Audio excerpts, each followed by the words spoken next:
Hi, everybody. Welcome to BS of the Week. I'm Patrick Driggett, coach of the Berlin Fire. We just finished up our week 6 games, and I'm joined by my special guest co-host. Right, I am Chris Weeks, and I am coach of the inept Santa Rosa Chargers. And this week I'm standing in for Kevin. I don't know why he can't be with us. There may be a football game somewhere that he was in really interested in watching, maybe. Yeah, watching the footy. Yeah, Thanks, Chris, for joining us. I really appreciate it. The Fire are also described by an I word. It's not inept; it's injured. We have. I believe. Let me see the phrasing. Hold on. I want to go look at this because it made me laugh because it's so bad. The ticker is Berlin Fire is suffering from an injury crisis, worst in the league. So that's cool. Yeah, it's been awful. Like, no, the problem is there's nothing you can do once you start picking up injuries. That's it. yeah, You know? it's been a cascade, a real avalanche of injuries, and I everyone had me excited that maybe I wasn't going to be 3-7 because I was convinced I was just going to win out the first 3 and then lose. And then people got me a little bit excited, like I was going to do better. And then this injury bug was like, nope, stop your dreams. Yeah, but you had exactly the same last season, didn't you? Yeah. And it's what's funny about this is last season I had injury awareness in my coaching every week, every Yeah. week. This year, I started my year, and I still got the injuries, by the way. And so I was like, okay, well, let's do that much. And then this year, I moved a little more to using some strength, right, to help with the run game. And then I still got the injuries. Like, and it's like, okay, well, I guess I just don't understand I don't know why. I don't know if there's something I need to fix. So I'm going to do some looking into that to see if there's anything I can do to help because whatever I have isn't helping. No, it's kind of soul destroying because you make your game plan and then you lose players during the game and it's all shot and you think, well, what else can I do? Yeah. Well, that's all right. I just love the community. I love doing the thing. I love coaching. I love when I do the training and my do my staff coaching and all that. That's always fun. So I'm improving. Just hopefully when I get good enough, I won't have another injury bug. So I don't even have an old team. So anyway, yeah. So I appreciate you being here and commiserating with me. And yeah, I think you were gonna let us know how the PFC went this week. All right, yeah. Let's the PFC. There were some blowouts, and there were some really good games. I'll start with the Bombers and the Maroons. Coach Bladdock against Scott Kramer. This game was all over by halftime. It was 48-0 to the Maroons. We know that Coach Bladdock is rebuilding. First round draft pick. Yeah, he will get there. Obviously, yeah, he's going to come back. But I know what it's like to play the Maroons away. Yeah, they have my number and they give me my ass in a sling every time I go there. So my sympathies for Coach Bladdock, but the Maroons were easy winners, all the possession. Next game was an absolute fantastic defensive display, or was it absolutely inept offense, which was the Rough Riders against the Chargers? Because it was either a masterclass of defense or neither one of us has got a clue what we're doing on offense. Yeah, and to be honest, I think that was it. I think we were probably booed off at the end of the game. 0-7 to the Chargers, and I take no pleasure or credit in that whatsoever. It was just appalling. Are you sure you weren't on holiday, Chris? I would love to claim that I was. Yeah, my best player this season so far has been my punter. Oh, yeah, that hurts. Yeah, that just says it all. We'll move on from that because it was just awful. Right, Titans against the Huskies. Now that finished 18-12 to the Titans, and it was a bit of a weird game really because neither team really moved the ball. Yeah, this is the interesting stat that I really like. 1/3 of the Huskies' yardage came from Titan penalties. Just let that sink in for a minute, yeah. Yeah, A third of that's their a good stat. yardage came from Titan penalties, right? The Titans had 4 turnovers, yeah, and that actually kept the Huskies in the game, yeah. And the Titans, De Boer had 8 sacks. The Titans had 12 in total, yeah. How that game finished 18-12, I do not know. Yeah, Yeah, I mean that's a pretty close score. I mean, I didn't see the Huskies playing the Titans that close either. no, I mean, I don't know how they stayed in the game, yeah, but they did. Fair play, but no, Titans were too good in the end. Next game, Fulham Hollow Devils against the Trinity Bulldogs. Right now, Miranda is doing an incredible job, yeah, with the Bulldogs. There's no two ways about it. You know, I to be honest, I didn't see it coming because they've struggled, the Bulldogs, last few seasons. Yeah, so this has been a massive turnaround. Dominated possession, 500 yards of offense. Yeah, would have won by a lot more, but they lost 4 fumbles. Yeah. Running back Dancy had 281 yards and 2 touchdowns, but of course he also had 3 fumbles. But I would like to point out that Coach Damien Schofield, yeah, it's an awful roster. You've got to feel for him. I mean, I looked at that roster right now.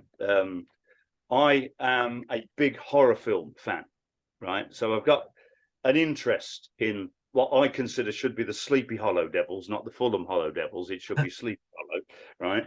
So I looked at their roster, and he's got a lot of work to do. I just hope he'll see it through, yeah, and have the patience, because it's going to take a few seasons. Their roster it's all over the place, yeah. So I have the greatest sympathy for him. Kudos to Miranda, great game plan, deserved to win the game, yeah. But Coach Schofield, just stay with it, because you'll get there eventually. But enjoy the community, make yourself a fixture here. Come join us here on BS of the Week, and we can chat. You know, we love having you, and it'll only take a couple seasons, and you'll see the turnaround start to happen. Yeah, that's exactly right. It would be so easy to get disheartened. I think they're 0-6 now. Yeah, so but with that roster, you know, that was going to happen. So, you know, just stick with it, please. Yeah. Right. Newcastle Eagles against the Warriors, which is Phil Haggis against Ambrose Griffiths. This finished 47-12. The Eagles won out 47-12. And this all boiled down to basically the Warriors just could only get field goals. Yeah, the Eagles held them off all through the game. They couldn't get into the end zone or near the end zone. Yeah. And this is what got me about it, was the fact that the Eagles were so good on 2nd and 3rd down, not on 1st down, but 2nd and 3rd down. Yeah. And that was the difference, really. The Eagles were 40% conversion rate on 2nd down and 45% on 3rd down. Wow. Yeah. And that was the game changer, because if you keep converting 2nd and 3rd downs, you keep moving the ball. And that was the difference between the teams. Yeah. And that was why in the end they won out. And as I say, the fact that they held them to field goals. Right. The Rivets against the Surfers, 45-0 to the Rivets. I didn't see that happening. No, did not see that coming at all. I mean, we all knew it was a win, but 45-0, wow. Yeah. But it's I mean, right. First of all, the Surfers hadn't got running back Barrows, right? So that hurt them, right? So they were never going to have the running game, the possession that they would have hoped. Yeah. But it boiled down to, again, yeah, Conrad Whittingham and his machine, which is his special teams. Yeah, it's that field position. You know, he keeps getting week in, week out, 100 yards, 200 yards, 300 yards. Yeah, and that's what great field position. Yeah, it's like he's playing with half the field that everybody else is. Yeah, yeah. Everybody else is moving 90 yards, and he's moving 40. Yeah. And that was basically. I feel so sorry for Gary. He must have been ripping his hair out when he saw that, because you're so close and yet you're so far away. Yeah, but that's a tough position. Right, Stormers against the Beverly Bay Packers. So Mark Rousel against Tom Watt. 10-45 to the Packers. Mark might have been a bit disappointed with that because he'd been doing quite well. It was the run game, basically, the Packers' run game. Running back Lamar, 176 yards, 3 touchdowns.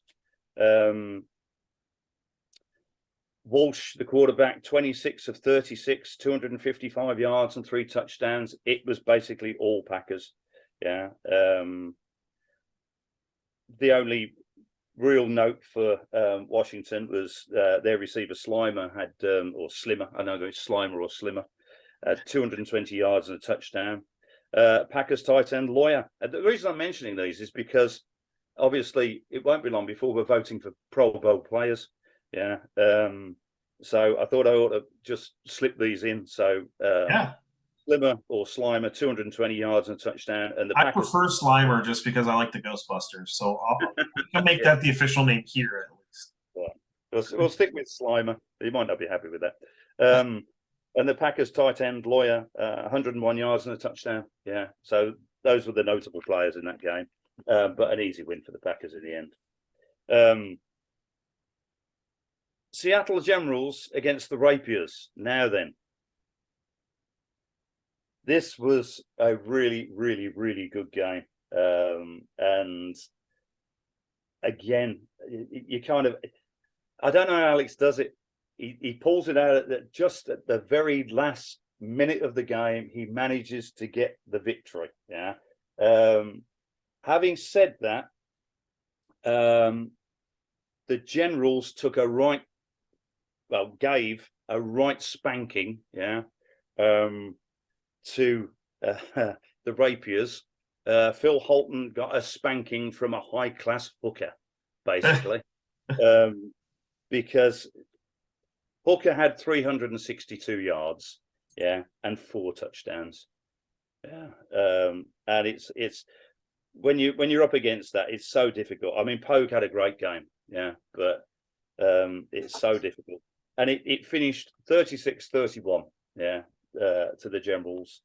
And I don't know. I just don't get it. Yeah. End of every game, somehow or other, Alex manages to do it. Yeah. I feel sorry for Phil, like I felt sorry for myself week 1. Alex just does it. Yeah. I don't know how he does it, but he does. Yeah. So kudos to him. Unlucky for Phil. Yeah. So that's basically the PFC, and over to you with the LFC. Yeah, thanks, Chris. Great analysis. Way more thorough than I will be, but I appreciate the analysis there. And you'll be coming back with the game of the week after the LFC, so we'll be hearing from you here in a second. Speaking of blowouts, first game, Sun Devils went to the Phoenix. The Phoenix with Ian have just been absolutely awesome. Really thought that, with coaching change and everything, that they were going to see a downturn, and they have not done that at all. They win 35-0. Just wow. Sam, sorry, Phoenix are they're on top of their game right now. They look great. They look to be as excited as I am about the Statesmen. The Phoenix are otherworldly right now. I mean, they're a great team. So Phoenix wins that 35-0 at home. Next game, friend of the show, Ben, Sharks played the Irish, and the Sharks win 35-13. So pretty handily there. Had a very close game in overtime. The 66ers at the Rushmores, they played Kev at home, and poor Kev, he loves losing by 3. It's his favorite hobby. He tells me off air how much it excites him to lose by 3. And And so he pulled it off again. Genius move. Lost by 3 at home in overtime, which is really hard to line up all the tactics to get that. But no, I can't believe that he is so focused, on getting that first overall pick, yeah, and also the coaching points. yeah, he wants it to be exciting, yet he doesn't want anybody to think he's throwing it. No. So yeah, it's genius Yeah. masterclass. No, I love Kevin. I feel I would feel like punching a wall. I don't punch walls, but I certainly would feel like it after losing that many. Kev is amazing, and I really feel for him. And good job to the 66ers. Obviously, who've been having kind of a great season that we didn't expect here. But if I was Kev, I would be upset because he just can't win one. He's trying, and they're so close these games. It's not like he's given up everything. Well, I think he missed a couple of field goals as well, which Yeah, really sort of yeah, poor salt on the wound. yeah. So that's unfortunate for him. So Buccaneers played the Massive at the Massive's home. Massive win 20-12. Statesmen at Fire, they came to our house, and we for anybody who doesn't, well, I talked about it earlier, but we have the injury bug, and it is bad, and we have lost so many starters. We're really hurting, and Lee's team's good, and he won, and he should have won, and so good for Lee there. So he wins 31-13. I will say I'm excited that we got 13 on the board. And that's about all I can say. Getting 13 on the board against that squad with our injuries, I'm always trying. So that's I'm never gonna quit. And just that's the talent wasn't there this week. So do you have any thoughts there, Chris? Well, it's when you've got those kind of injuries, there's just nothing you can do. Yeah. It's as simple as that. If you're missing star players. And the whole game revolves around having star players. The squad is the squad, but if you've got too many injuries, there's nothing. There's no way you can compete.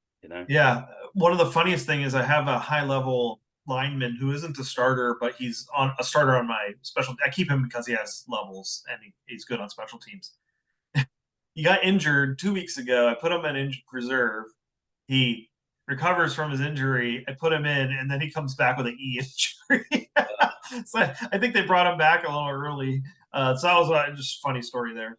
The Shadows went to the Knights, and the Knights pulled it out at home, 22-13.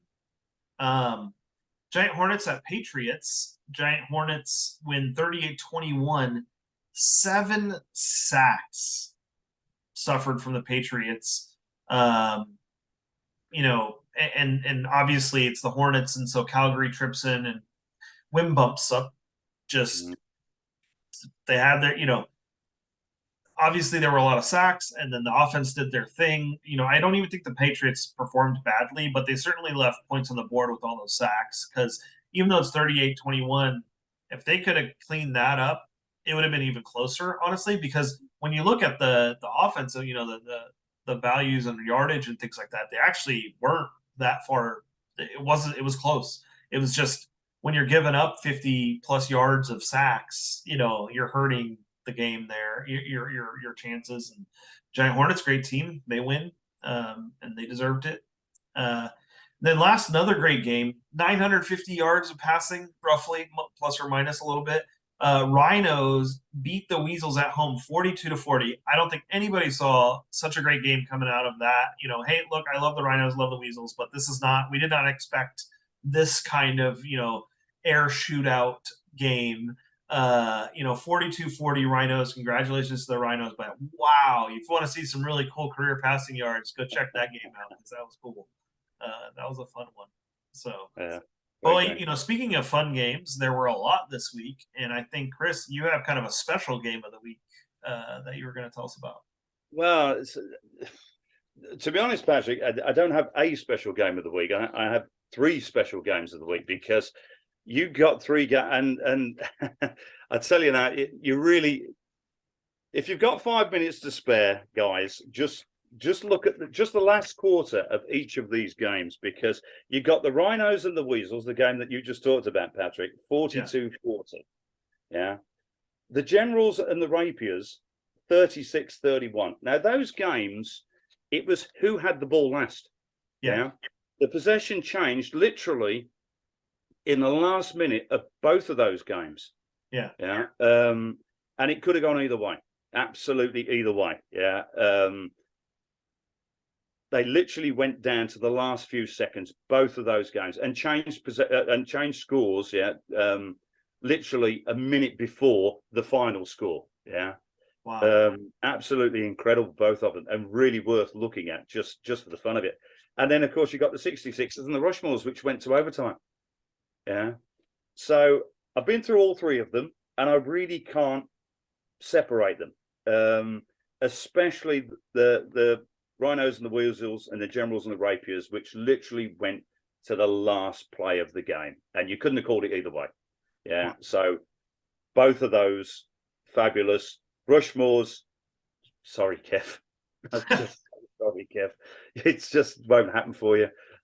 Even in overtime, it won't happen for you. Yeah, but no, three great games. Congratulations to everybody involved. Really, really good games. Yeah, those are great games, and as guest co-host, you get special privileges, so you're allowed to choose all three. So we'll yeah. I couldn't separate them. Yeah, they were really entertaining right till the very end. That's great, awesome. Thank you for that.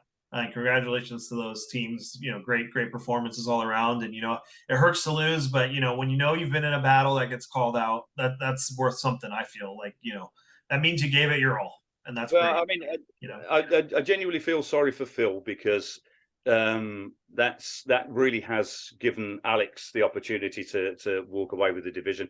There's still games to play, but that's going to be crucial. I mean, I think Phil and I go back a long ways. I visited him when I was out there in England. We know each other, and I feel bad for him too, because I think much like Kev, he's had a couple really close ones this year too that he lost, and so I do feel for him, because I know he's really done a good job trying to build that team back up. So it is what it is, but yeah, it's tough. Those are the breaks in football sometimes, I think. So yeah. I wouldn't know. I'm not having that kind of season. yeah, me neither. So yeah, player of the week. So going to talk about three players real quick. Two of them are honorable mentions. They are not the player of the week, but they were definitely on the list. So the first two that are honorable mentions come from one of them comes from the Weasels game. And that is wide receiver Hardy, 313 yards and a touchdown on only 9 receptions. I mean, just nutty. That's a crazy amount of yards. Absolutely impressive performance by Hardy. A career day. It's excellent. The next runner-up, and equally, is Hooker, running back Hooker from the Generals. Known running back, right? Like we expect a lot from him, but 362 yards, 4 touchdowns, incredible performance from him. But we expect it. For me this week, I'm actually going to go on the defensive side of the ball, because this is a crazy stat. D.E. Bower, which you talked about earlier, of the Titans, you brought him up. He's only age 2, 8 sacks and 9 tackles. I mean, whoa, what a beast. That's a crazy performance that should be called out any day of the week. And it's very exciting for him. And so D.E. Bower is our player of the week this week. I'm thinking of offering a 2nd-round draft pick for him. Oh, yeah. You think that he'd give him up for a second? That's a 2 firsts there, buddy. That's Good luck. What